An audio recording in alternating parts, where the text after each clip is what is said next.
ஆண்டவரும் உலக ரட்சகருமாகிய இயேசு கிறிஸ்துவின் இனிய நாமத்தில் யாவருக்கும் என் அன்பின் வாழ்த்துக்கள். விசுவாசிகளின் தகப்பனாகிய ஆபிரகாமுடன் தேவன் இருந்தார். நீ செய்கிற காரியங்கள் எல்லாவற்றிலும் தேவன் உன்னுடனே இருக்கிறார் என்று அபிமெலேக்கு ஆபிரகாமை நோக்கி கூறுவதாக ஆதியாகமம் 21:22 பார்க்கிறோம். அபிமெலேக்கு ஆபிரகாமுக்கு சத்ருவாயிருந்தான். ஆபிரகாம் தோண்டிய எல்லா துறவுகளையும் அபிமெலேக்கின் வேலையாட்கள் தூர்த்து போட்டார்கள். ஆனால் ஆபிரகாம் பொறுமையோடு இருந்தான். தேவன் அவனோடு இருப்பதை அவனுடைய சத்துருக்கள் கண்டுகொண்டார்கள். தேவன் ஆபிரகாமுடன் இருந்து அவனை சகல காரியங்களிலும் ஆசீர்வதித்தார். ஆதியாகமம் 24:1-35. ஆபிரகாம் கர்த்தரை விசுவாசித்தபடியால் அவனை சிநேகிதன் என்று அழைக்கும் ஒரு கனமான இடத்துக்கு வந்தான். ஏசாயா 41:8. தேவன் நம்மோடு கூட இருந்தால் நம்மை ஜாதிகளுக்கு தகப்பனாக உயர்த்துவார். கர்த்தரிடத்தில் பயபக்தியா இருந்த ஈசாக்கு ஆபிரகாமுடன் தேவன் இருந்தது போலவே ஈசாக்குடன் தேவன் இருந்தார். ஈசாக்கு கர்த்தரை பக்தியுடன் தேடி அவரை தன்னோடு இருக்கும்படியாக வைத்துக் கொண்டார். தேவன் அவனை ஆசீர்வதித்ததினால் ஈசாக்கு விதை விதைத்த போது 100 மடங்கு பலன் அடைந்தான். அவன் ஐஸ்வர்யவானாகி வர வர விருத்தியடைந்தான். ஆதியாகமம் 26:12-13.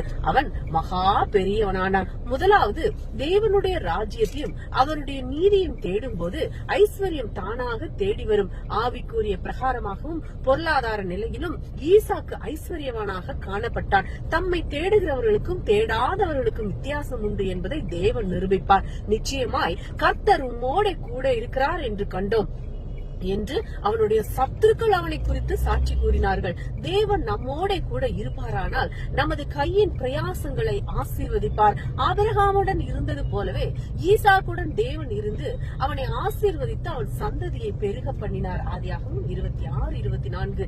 இஸ்ரவேலாக மாறி ஆசீர்வாதத்தை சுதந்திரித்துக் கொண்ட யாக்கோபு கர்த்தர் யாக்கோபோடு கூட இருந்தார். எத்தனாகி அவனை இஸ்ரவேலாக மாற்றினார். லாபான் அவனை வஞ்சித்த போது தேவன் அவனோடு இருப்பதை யாக்கோபு சுட்டிக்காட்டினான். ஆதியாகமம் 31:42. ஏசாவுக்கு தப்பி ஓடி போகிற போது கர்த்தர் அவனுக்கு தரிசனமாகி, நான் உன்னோடு இருந்து நீ போகிற இடத்திலெல்லாம் உன்னை காத்து இந்த தேசத்துக்கு உன்னை திரும்பி வர பண்ணுவேன். நான் உனக்கு சொன்னதை செய்யும் அளவும் உன்னை கைவிடுவதில்லை என்றார் என்று உடன்படிக்கை பண்ணினார். ஆதியாகமம் 28:15. அந்த உடன்படிக்கையை நினைவு கூர்ந்து இஸ்ரவேல் சந்ததியாருக்கு தாம் வாக்கு பண்ணியிருந்த கானான் தேசத்தை அளித்தார். யாக்கோபோடே கூட தேவன் இருந்தபடியால் அவர் அவனுக்கு வேண்டியதையெல்லாம் அனுக்கிரகம் செய்தார். ஆதியாகமம் 33:11. தேவன் நம்மோடு இருப்பாரானால் நமது தேவைகள் அனைத்தையும் சந்திக்க போதுமானவராக இருப்பார். அதிகாரியாக உயர்த்தப்பட்ட யோசேப்போடு கர்த்தர் இருந்தார். அவன் சொப்பனங்களை கண்டான். அவன் சகோதரர் அவன் மேல் பொறாமை கொண்டு அவனை குழியில் தூக்கி போட்டார்கள். ஆனால் தேவன் அவனோடு கூட இருந்தார். அவனுடைய மூத்த சகோதரன் அவனை குழியிலிருந்து வெளியே வர பண்ணினான். அவனை மீதியானிடம் விற்று போட்டார்கள். தேவனோ அவனோடு கூட இருந்தார். பின்பு போத்திபாரின் வீட்டில் விற்று போடப்பட்டான். கர்த்தர் யோசேப்போடு இருந்தார். அவன் காரிய சித்தி உள்ளவனானான் என்று ஆதியாகமம் 39:2 பார்க்கிறோம். யோசேப்பின் நிமித்தம் அவனுடைய எஜமானுடைய வீட்டை கர்த்தர் ஆசீர்வதித்தார். தேவன் அவனோடு கூட இருந்தபடியா எஜமானுடைய வீட்டை கர்த்தர் ஆசீர்வதித்தார். தேவன் அவனோடு கூட இருந்தபடியால் போத்திபாரின் மனைவி விரித்த கண்ணியில் அகப்படாமல் தப்பினான். அபாண்டமாய் பழி சுமத்தப்பட்டு சிறையில் தள்ளப்பட்டான். ஆனால் தேவன் அவனோடு இருந்தார். சிறைச்சாலை தலைவனுடைய கண்களில் தயவு கிடைக்கும்படி செய்தார். ஆதியாகமம் 39:21. யோசேப்பு எதை செய்தானோ அதை தேவன் வாய்க்க பண்ணினார். ஆதியாகமம் 39:23.